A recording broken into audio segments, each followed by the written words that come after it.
I'm Norm Silverstein. Glad you're with us. We're in very good company today with Naomi Silver. Naomi is the president, CEO, and COO of the Rochester Red Wings and Rochester Community Baseball, Inc. For generations, the Silver name has been associated with baseball, and under Naomi's leadership, the Red Wings have remained a beloved mainstay of family entertainment for our community. As one of a few women currently at the helm of a professional sports team, Naomi excels at balancing the business requirements of running a successful ball club with responding to the needs of the fans. Naomi joins me today to reflect on what baseball has meant to her and her family and what's in store for the future. Hi, Naomi. Thanks for being here. I'm honored to be here. Thanks, Norm. You know, it's hard to believe, but it's been 20 years since the Red Wings moved into Frontier Field. And the fact that baseball is still here and thriving, it's really due to your family and your father in particular. But at this point in your life, would you say that baseball has become your life? Well, it enters every aspect of my life for sure. But, I think there are a lot of fans that would say they feel that way also. It becomes a very important part of your life and maybe your summer. I think that my family has grown up there. I grew up at Silver Stadium. Such a big part of life. Some of our younger viewers might not know the role your father played in saving baseball in Rochester. Can you tell us a little bit about that? Sure. In 1956, the St. Louis Cardinals, whom we had been affiliated with since 1929, actually the Cardinals owned the franchise, meaning they fielded the players, and built Silver Stadium, then called Red Wing Stadium. And they owned the franchise until 1956 when they decided that they were going to pull out. Rochester was not their most successful AAA franchise. In those days, teams had more than one AAA franchise, unlike today. So the community was really at a loss. What would we do without baseball? How could we save the team? And my father, who was involved in the community in several aspects, primarily as a business person, was approached and asked if he could come up with maybe a creative way to save the team. So he put together a stock drive, and over the next 30 or so days, 8,222 shareholders bought shares of stock in the Red Wings and raised almost enough money to save the team, to buy the franchise from the Cardinals, the franchise and the stadium. And what they were short, he came up with the difference. And the franchise was purchased, and we've run baseball in Rochester ever since, owning our own franchise, and it's been wonderful. There have been tough years for sure, but there's never been a doubt that baseball was important and that people cared about it in Rochester. You mentioned Silver Stadium earlier. Of course, that's where the team played before Frontier Right. Field. What was it like growing up with a baseball stadium named for your family? The story of my father taking over the Red Wings in 1956 and 57 really was before my time. And I was quite young when they renamed the stadium for him, but I sure remember being there, and it was more than he could believe or imagine. He's kind of a humble person, so that was wonderful. But the day after they renamed the stadium for him, we moved to Florida. So as a young child, I was not in Rochester, a little bit over each summer. It didn't occur to me that it was a big deal to have the stadium named for my dad, but when I did think about it, it was named for him, not the family name, but my father's name on that stadium. And I guess it meant a lot, especially, as I grew up. It meant a lot that my father was remembered.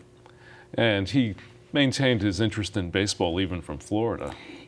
He ran that team by phone from Florida, and people just had a lot of respect for the position that he had. He had taken the franchise from really on the verge of not being able to operate to keeping it very viable, and he'd try to leave the ball club. This was even before we moved to Florida. He'd try to leave the ball club and go back to his main business, and the the business would, the ball club business would falter a little bit. So he came back, and he'd try again to leave, and they had a few problems, so he'd come back. And, his success with the organization really made an impression on people. They never lost touch with my father, and he stayed very much on top of things. Unfortunately, he didn't live that many years after that. So, so the ball club has been through a lot of transition over the years. So your mother actually ran the team for a while, didn't she? Well, she was not extremely active. She was the chairman of the board and active in that way, but not active on a day-to-day operational basis.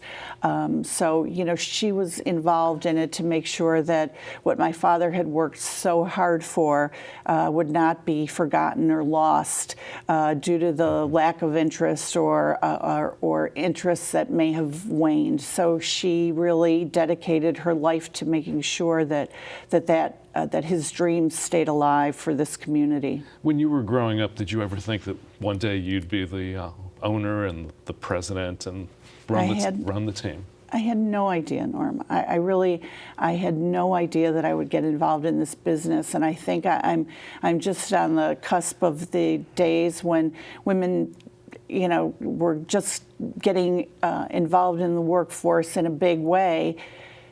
Plus, the idea that I might get involved in sports seemed a little far out for me. But it became more and more real, I guess, as I got older. So, it's hard to stay away when you care so much about something. And like my mother, I too had that desire to keep my father's legacy alive. Did you have a mentor who encouraged you to take this on, and someone you could go to when you ran into those tough times like everyone does running a business? Sure. Well, certainly my mother was, always made sure I stayed on the right path, that I would be loyal to the right cause and do it for the right reason. But there have been one or two people that have been really instrumental in getting me involved, and one was the late Elliot Kerwin, who was the president of the ball club, a volunteer with our board of directors, who was on the scene when I was quite young and just getting involved, and he believed that I could do anything that a man could do, and that I understood the business as well as anyone could. So he really he gave me the impetus maybe to keep it going when I thought, is this really something that I can do? It's a world of men in this business, but he made me feel I could do it. Fred Strauss, the former bank president, before him, Fred was he was a wonderful, wonderful guy, a great mentor, and he wanted to see me get involved in the business. I guess he came before Elliot.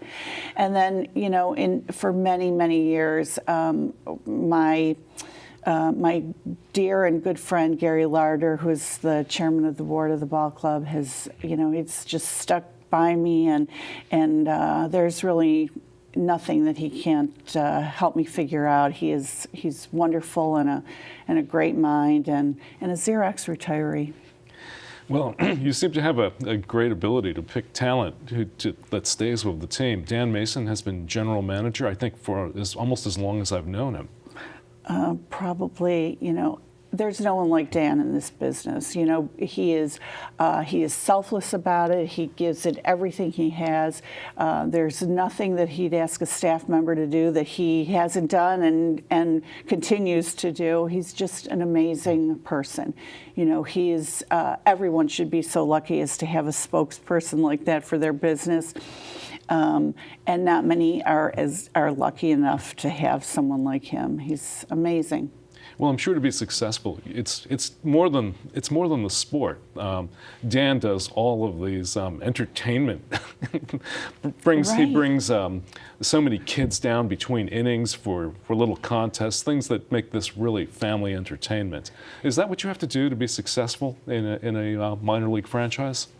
I think so. You know, our ball players are more of a transient group of players. You know, they don't go to the big leagues. It's not like in the big leagues where they get called up to the major leagues and, you know, with luck, there's several years there and having success and people really get to know them, recognize their names, and they become celebrities in their cities. And in the minor leagues, we can't bank on a certain player because he could be called up to the big leagues the next day. So as much as we appreciate the players being here and doing things in the community and being successful on the field, as much as we appreciate that, we also have to go about attracting people in a different way. We have to do things at the ballpark that people can count on regardless of how the team is doing and what kind of a season we're putting together. So Dan has been creative. He listens to people. He senses what they like, what they want to see, and he really can. He can really dive into it and make it happen. Is there one thing in particular that you're really proud of that you'd say was Naomi Silver's idea that has really made a difference? You know, back at Silver Stadium, like every other franchise in America, we used an outside concessionaire. Things were not going great with that concessionaire, and really we came to the end of a contract. I thought that we could probably run that business as well as anyone. And it was, people thought I was a little bit crazy at the time, but I thought, you know, we can make hot dogs and we can probably do a lot more than that and really turn this into something. You know, I liked the idea of being able to be responsive to our customers' comments or requirements. So we took over the concessions business, and the first few years were tough, but we always managed to make money there, and really it's turned into, of course, I have a wonderful general manager. I have a great general manager on the baseball side and a great general manager on the food side of the business, and Jeff Dodge has really taken it to new heights. I think, you know, people consider the food and beverage division of Rochester Community Baseball is probably one of the best in the country. You know, just a variety of things and prices that people can afford. That's extremely important to us. And if something's not selling, we get it out of the way and bring in something else that we think that, you know, might be a better fit for us. And you know, we're able to think on our feet and react, and that's it's a benefit for our business. On the business side, you've only been associated with, is it 3 major league teams over the years? Right. The St. Louis, and then Baltimore, and now Minnesota. Correct. So who was your favorite major league partner? The St. Louis Cardinals were before my time, and you know, we had many glorious years with the Cardinals. The Orioles in their great days were as good as it gets. You know, we had players that, you know, were memorable and that are in the Hall of Fame, and ownership at one time was just amazingly bright, and you know, they knew how to make an organization work from the farm system up, and you know, with some great managers, you know, Earl Weaver and Joe Altobelli, just you know, household names, and wonderful relationship with the organization and its people. And of course, you had Cal Ripken coming through the system. You know, right, Cal. He's just, you know, he's something. You dream about having a Cal Ripken on your team, and you know, even as a young man, you knew he was destined for great things. Just an incredible baseball family and legacy that he came from, and still a great friend of the ball club, I would say. The Twins relationship came about because the Orioles relationship had sort of fallen off. We didn't see a future with them giving us teams that we could really be successful with. You know, they just weren't growing players in their minor league system anymore. So we made a move. We knew we were going to have to make a move. I'll never forget calling Mr. Angelos and telling him that we were going to have to make a move. And, he was understanding. He knew that, we had struggled with them for the last several years. And the day that our team became available for reaffiliation, the Minnesota Twins called. The general manager called, and we've had a really great run with the Twins.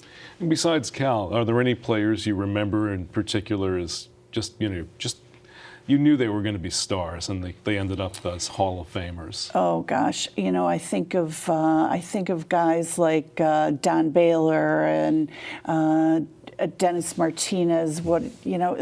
So many. Jim Palmer, although Jim Palmer didn't really play for the Red Wings, but in that organization, and players that we knew and had the opportunity to get to know and really watch those careers. It was an amazing time for us. I will always hearken back to the days of Earl and Joe Altobelli. When they were so dedicated. They came through Rochester. They became friends with my dad, and they made sure that we were taken care of in Rochester. As long as they were going to be at the helm, we were going to be taken care of here. And for sure, that's how it went. What kind of lessons did you learn from people like Earl and from your parents, the lessons you've taken through life? Well, I'll talk about Joe Altobelli for a moment. Joe, his loyalty and to our community. He didn't come from here, but Rochester had been good to him from the day he stepped foot here, and he became a good friend of my dad's. He always felt like he needed to give back something to this community, and I don't think he felt quite that way about any place else he had ever been. And he raised his family here, and that loyalty, that perseverance, he was just just a great supporter of the Red Wings. And listen, nobody has taken on more roles with the Red Wings than Joe, as as player and player manager, general manager, big league manager of our affiliate. Manager of the Orioles. We can't forget that. But and then doing radio for many years. And Joe still comes out to the ballpark, and he will sit in our offices and tell us great stories. And he's never forgotten the struggle. To be great at what you desire. And I think, what better lesson is there? We've had a few opportunities to work with the Red Wings over the years. I was only in my position about 2 weeks when I got a call from Dan Mason about the last game at Silver Stadium. You were having a tough time getting anyone to broadcast it, and we don't usually broadcast baseball, but it just seemed like the right thing to do. So we appreciate the opportunity to work with you too. Good evening, everybody, and welcome to Silver's Last at Bat. I'm Pete Weber, former Red Wings broadcaster back, a long time ago, 82 through 84. And I'm joined tonight by Curt Smith.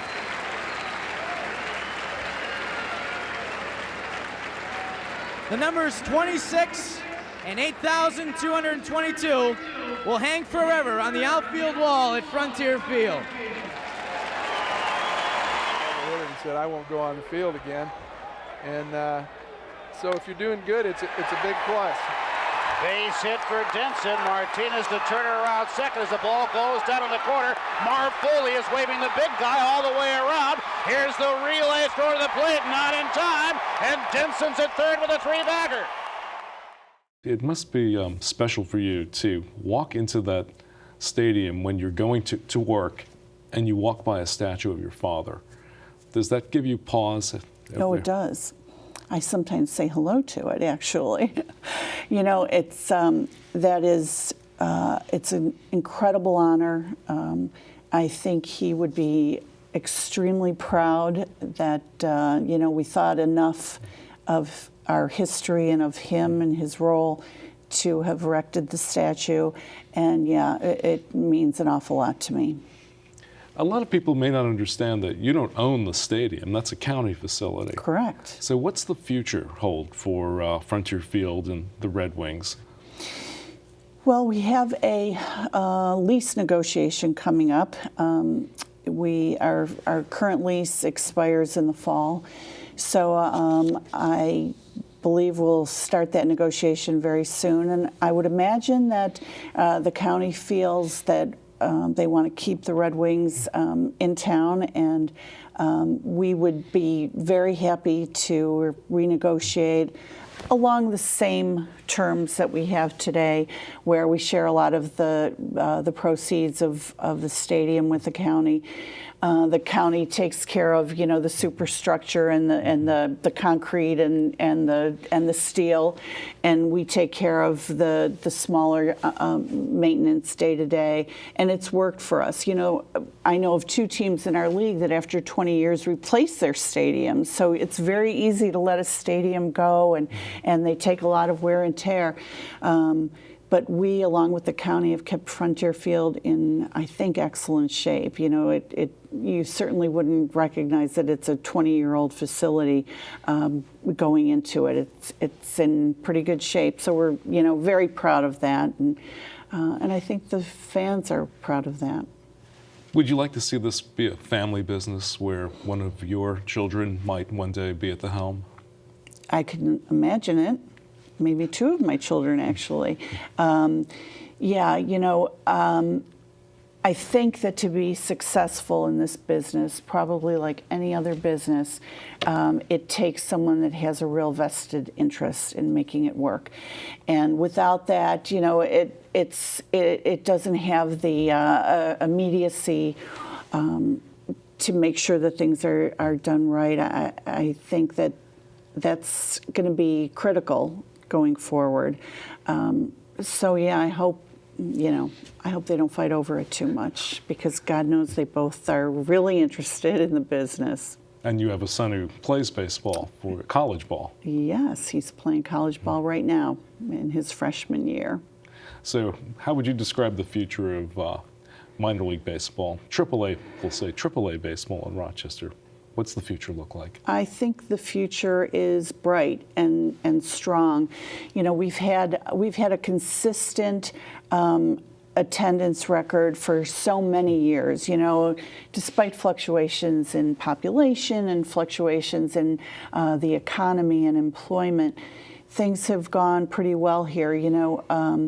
We worried when Kodak has downsized and things have changed at Xerox as well, that, would it be sustainable in an environment like that? But sure enough, other businesses have taken over and have seen the value in getting involved in an organization that is so family oriented as we are, and well respected as we are. So I think things are well. Well, we and all of us at XXI certainly, as your neighbors across the street, look forward to many, many more years of a great relationship and terrific baseball in Rochester. Thank you.